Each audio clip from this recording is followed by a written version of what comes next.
Welcome to a video from digitallife.com. In this video I'm going to look at how my Surface Duo has been doing since I got the device in October. It's coming up to Christmas now and I thought I'd have a look back how it's done, what's worked, what doesn't work, and how I find the device and what I'm looking forward to for 2021 from the Surface Duo. So I've been using the Duo since October, so let's talk about first what I really like, and that is the screen. The foldable screen is fantastic. It feels like a device from the future. One way I can equate to the foldable screen is if you ever use a laptop with a separate monitor, then once you get used to that workflow, then you find it really hard to go back. So like if you're going back to your laptop, constantly switching apps, whereas on dual screens you have one at the top, one at the bottom, one at the side, and that's exactly what it feels like on here. You've got two screens side by side. You have one thing there and another thing there, or you can have the application span both screens. So I created some app groups. I've got like one for smart home, and I've got the two smart home apps side by side. But it works great things like Authenticator app, where you've got your Authenticator on one side and the app on the other. It could be I'm doing some an update on the blog, and I've got a post on one side and the editor on the other side. And just anything where you can think side by side, it works really well. OneNote, Word, or OneNote and a browser, or anything like that works really well. So that's for standard screen applications. For some applications like OneNote or like Outlook actually span, so you can move them across and fill both screens, and you get sort of the preview on one side, the preview pane on one side and the mail list on the other. So that works really well. So I really like the apps side by side, and I like having the dual apps on there. I wish there were more apps that supported the dual screen. So like the Messenger app for text messages, I wish that had the same thing with the list of recipients on side and the message on the other. So I'm hoping that we'll see more apps natively support the dual screen. But for those ones I've been using side by side, works really well. The other thing I like about the screen as well is just the wider aspect ratio.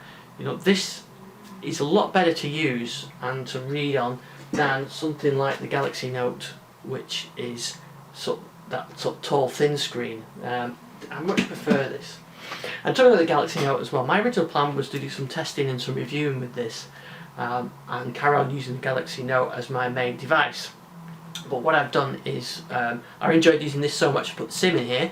So I've been using this as my main full-time phone since October. Really love using it. I haven't really missed using the Note, apart from a couple of things which I'll talk about later. Another great thing with the dual screen as well is the ability to put it into laptop mode. So you've got to say a browser in one window. I've dropped it into laptop mode, and the keyboard is down here at the bottom.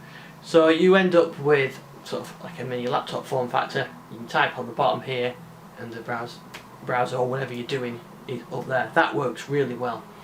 That also works well for Teams calls as well.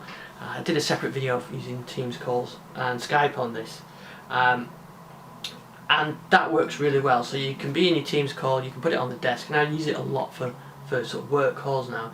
And you have the Teams call there, you can have something else down here, but just the fact that you can set it down on the desk in that format works really well. It also works well for games as well. I've got the Xbox streaming set up, which I've got a separate video of that as well, and Xbox streaming works well, so you can place it on the table, and you've got your Xbox streaming on here. So I'm playing Xbox games on here with the controller, and you don't have to hold the device because it just sits like that. It balances well, so it just sits on the table or on your knee or whatever, and you can play games with it. So I found it really good for that as well. There were a number of reports about some bugs and stability issues with the early release of it. By the time I got it in October, most of these bugs have been ironed out with the October update, and then there was an update in November as well. So I've not found any major issues with it. I've never had to reboot it. I think I've probably rebooted it a couple of times, maybe with a launcher issue. So the actual core operating system has been working great for me. The launcher I'm using the beta version, and it comes through the Google Play Store, so that gets updated almost every day. I had a couple of issues with that, sort of where there's like a white panel down one side or something like that. But that's a rarity, and like I said, you can reboot or you can just restart the launcher.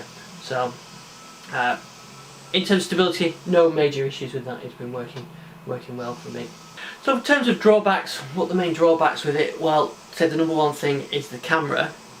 The camera works quite well for what it does. It works brilliantly for Teams or Skype or calls like that. It's absolutely fine for that because it's a front-facing camera and it's not particularly brilliant quality. But for using it for calls like that, it works great. So the issue with the camera really is that it's a front-facing camera and you want to take a picture that's over there. So what you've got to do, you've got to go hold it like this, and then like that, and close it, and then it knows that you've closed it and flipped it around. So now it's taking that picture. But that delay, sometimes it doesn't automatically detect you close it. Can be an issue if you're taking a fast-moving picture. So that's where I've kind of used the Note 20 for taking pictures. It works. This works fine for taking pictures. It's not brilliant, especially in low light. So that's an area where Microsoft definitely need to improve for the next version. The other couple of things that it's missing is no NFC on there, and NFC is for wireless payment, your contactless payment. I really miss that on here. The way I'll get around that is I use a Wear OS watch, which has got Google Pay, and that works fine. Wear OS watch is paired with this. I've also got a Samsung Galaxy watch, which I've got paired with this as well. They work fine, and of course the Note does it. So if I've got that with me, then you could use that, and of course you can use a card as well. So it's not the end of the world, but I do miss that. And the other thing I miss as well is the wireless charging, because I think that there's lots of reports of this port being a bit fragile, and I think that worries me, keep plugging it in and out. So I prefer wireless charging. It's not an option. I did try the magnetic USB charging cables, which are a little clip and they're magnetic and they put together, which works perfectly for the Surface, apart from this one is quite chunky because it's round and it doesn't allow you to close it with the bumpers in place. But there are some rectangular ones, so I'm going to try one of those rectangular ones and see if they work better. But to be fair, I only charge it once a day. Battery life's pretty good. Just charge it overnight, so that's been working fine. And I haven't missed a case or anything. The bumpers are fine on there.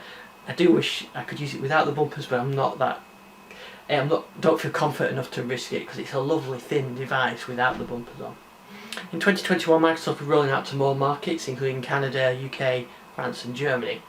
So it's going to be interesting to see how those markets make of it. But I've used it here in the UK since October, no problems at all. Everything has been working fine with it, voicemail, all that kind of stuff. It runs Android, so you get all your Android apps. All the apps have worked on there. And like I said, some are optimised, some aren't. I hope we see more in the future. It works with Microsoft services like OneDrive and everything else, as you'd expect, and the Your Phone app works. You can do Screen Mirror on there as well, and of course you can connect this up to a USB dock, and like one of these Dell docks, I've got a USB one that's got a monitor on it, and I've got a separate video of that actually, that connects up to my monitor, keyboard and mouse, and you can use it as like a little mini laptop. So that worked fine. I used it with the Dell USB-C dock, the ones that you get for laptops, that worked fine, and so this little portable D-Link one works fine as well. And I've also paired it up with things like Surface earbuds and even some Galaxy earbuds, and they work fine as well. So that's my thoughts on the Surface Duo. I've been using it so far this year. Can't wait to see what Microsoft do with it in terms of software for next year for this device, and what they bring out with hardware for 2021 as well. We've seen new devices and what that will bring. Thanks for watching this video. You can find the individual videos that I talked about on our YouTube channel on thislifestyle.com, and I'll see you on Twitter @ISDixon.